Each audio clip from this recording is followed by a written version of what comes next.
Los hechos del Evangelio.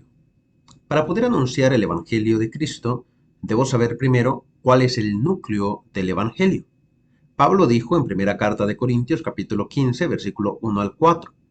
Ahora, hermanos, quiero recordarles el Evangelio que les prediqué, el mismo que recibieron y en el cual se mantienen firmes.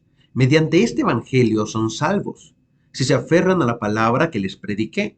De otro modo habrán creído en vano. Porque ante todo les transmití a ustedes lo que yo mismo recibí, que Cristo murió por nuestros pecados, según las Escrituras, que fue sepultado, que resucitó al tercer día, según las Escrituras. En otras palabras, el Evangelio de Cristo parte de esta base. Si Cristo no hubiera muerto, no hubiera sido sepultado y no hubiera resucitado, no habría Evangelio y por lo tanto tampoco salvación. ¿Por qué murió Cristo?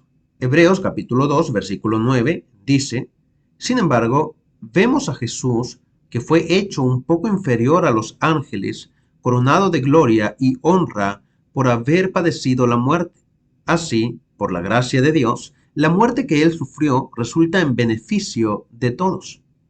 La muerte como muestra de amor, en Romanos capítulo 5, versículo 8, pero Dios demuestra su amor por nosotros en esto, en que cuando todavía éramos pecadores, Cristo murió por nosotros. La muerte fue para sustituirnos a nosotros en la cruz.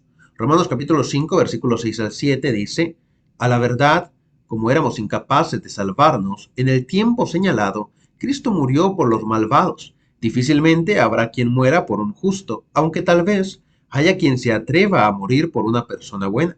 El segundo hecho del Evangelio, luego de la muerte, es la sepultura de Cristo.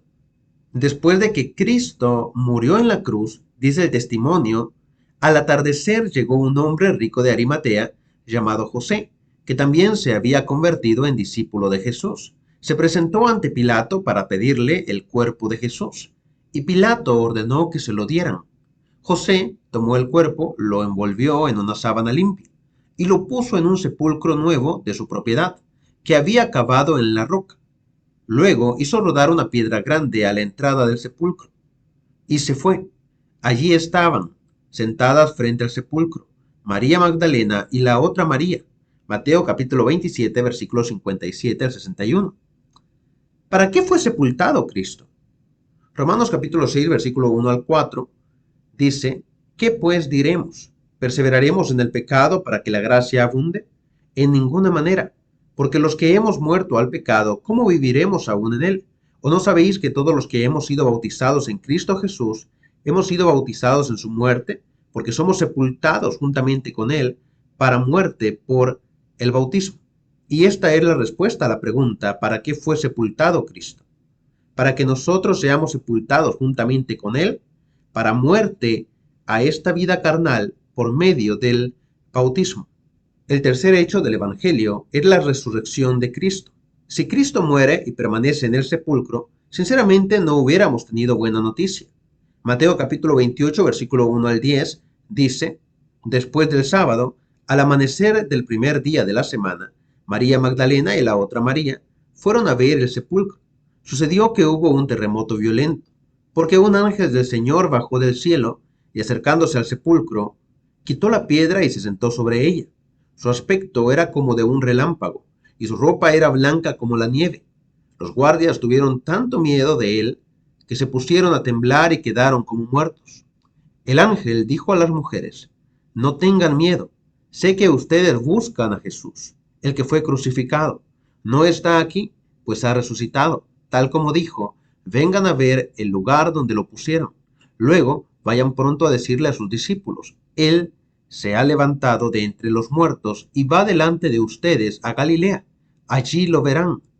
Ahora ya lo saben. Así que las mujeres se alejaron a toda prisa del sepulcro, asustadas pero muy alegres, y corrieron a dar la noticia a los discípulos. En eso Jesús les salió al encuentro y las saludó. Ellas se le acercaron, le abrazaron los pies y lo adoraron. No tengan miedo, les dijo Jesús. Vayan a decirles a mis hermanos que se dirijan a Galilea y allí me verán. El fin de la resurrección, según Romanos capítulo 6, versículo 4, en la segunda parte de este versículo dice, a fin de que como Cristo resucitó de los muertos por la gloria del Padre, así también nosotros andemos en vida nueva. Estos son los tres hechos del Evangelio: la muerte, la sepultura y la resurrección de Cristo, que nos permiten tener el Evangelio